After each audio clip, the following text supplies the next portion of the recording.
नमस्कार दोस्तों, मैं ऐश्वर्या शर्मा ऐश्वर्या एकेडमी से आप सभी का स्वागत करती हूँ।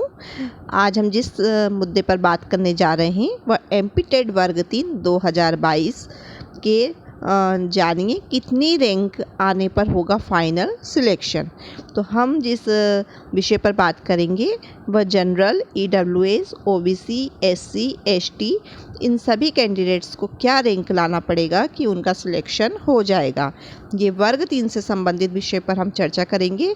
साथ ही हम महिलाओं के आरक्षण, अतिथि शिक्षकों के आरक्षण, भूतपूर्व सैनिक, दिव्यांगजन और इनसे संबंधित विभिन्न बातों पर भी चर्चा करके एक नतीजे पर पहुंचने का प्रयास करेंगे।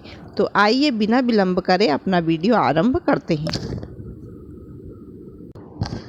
जैसा कि आप स्क्रीन पर देख रहे हैं कि टोटल पोस्ट है 10,000 और यहाँ पर जो जिनको आरक्षण मिलेगा पहले हम उनके बारे में जान लेते हैं कि उन्हें कितना आरक्षण मिलेगा और वो किस कैटेगरी से संबंधित है। तो यहाँ पर महिलाओं को जो आरक्षण मिलने वाला है वो 50% आरक्षण मिलेगा। अतिथि शिक्षकों को 25% आरक्षण मिल सकता है। साथ ही दिव्यांगजन और भूतपूर्व सैनिकों को 10% आरक्षण मिलता है। तो यहाँ पर आरक्षण कैटेगरी में 3 लोग हैं, महिलाएं, अतिथि शिक्षक, दिव्यांगजन और भूतपूर्व सैनिक। तो दिव्यांगजन और भूतपूर्व सैनिक दोनों को एक ही उसमें लिया गया है और इन्हें 10% आरक्षण मिलता है। तो कुल मिला के कुल आरक्षण कितना हो गया? 85% आरक्षण हो गया।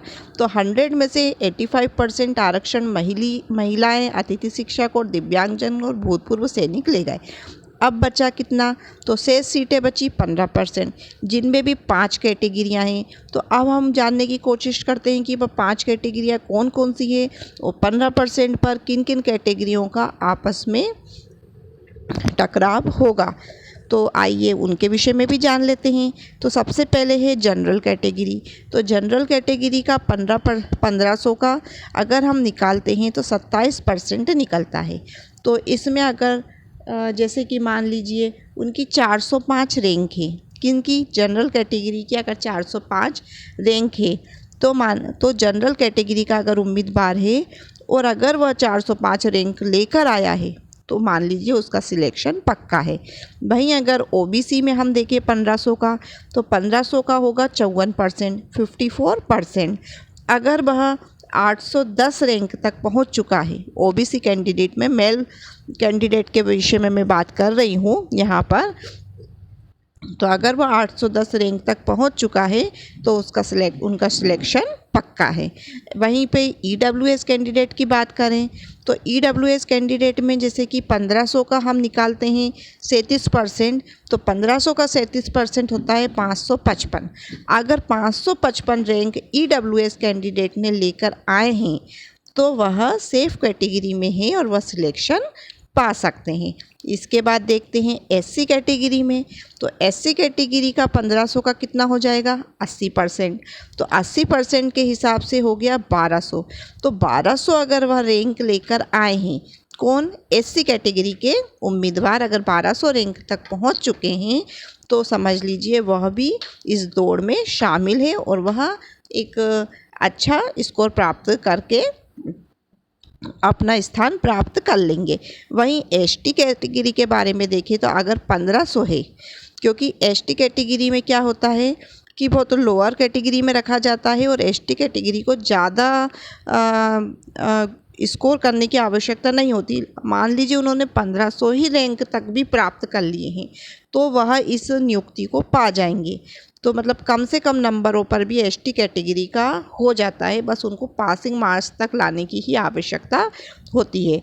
अब इसके बाद हमने ये मेल कैंडिडेट्स के बारे में समझा, अब हम थोड़ा फीमेल कैंडिडेट्स के बारे में भी देखने की कोशिश करते हैं।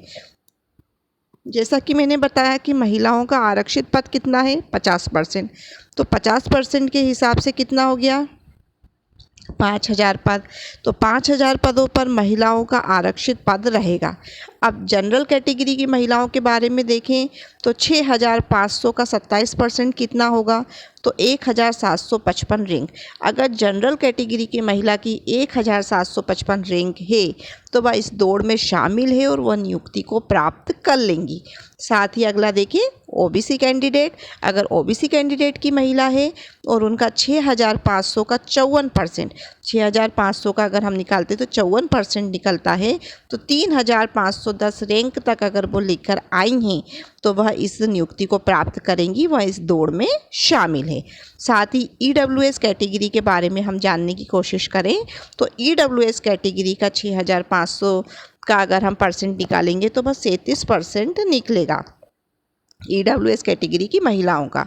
तो अगर वह 2,405 रैंक तक भी हैं तो भी उनका सिलेक्शन हो जाएगा। साथ ही एससी कैटेगरी की महिलाओं के बारे में हम देखें तो 6,500 का कितना होगा परसेंट, 80% होगा।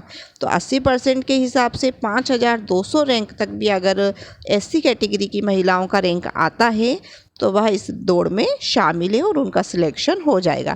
तो इसी प्रकार अगर एसटी कैटेगरी की महिलाएं हैं और वह 6,500 का अगर हम उनका परसेंट निकालें तो 100% निकलता है। तो अगर पेसर 6,500 रैंक तक भी उनकी है, क्योंकि यहाँ पर इन्हें ज़्यादा उसका सामना नहीं करना पड़ता स्कोर का, नंबरों का, पासिंग मार्क्स में ही इन लोगों का काफ़ी अच्छे से हो जाता है एसटी कैटेगरी के उम्मीदवारों का। तो अगर वहाँ तक भी इनका है और ख़ास तौर से महिला आरक्षण भी साथ में मिल जाएगा तो एसटी कैटेगरी की महिलाओं को ज़्यादा परेशानियों का सामना नहीं करना पड़ेगा और वो कम से कम नंबरों पर भी सिलेक्शन पा जाएंगी, बस उन्हें क्वालिफाइड ही होना पड़ेगा।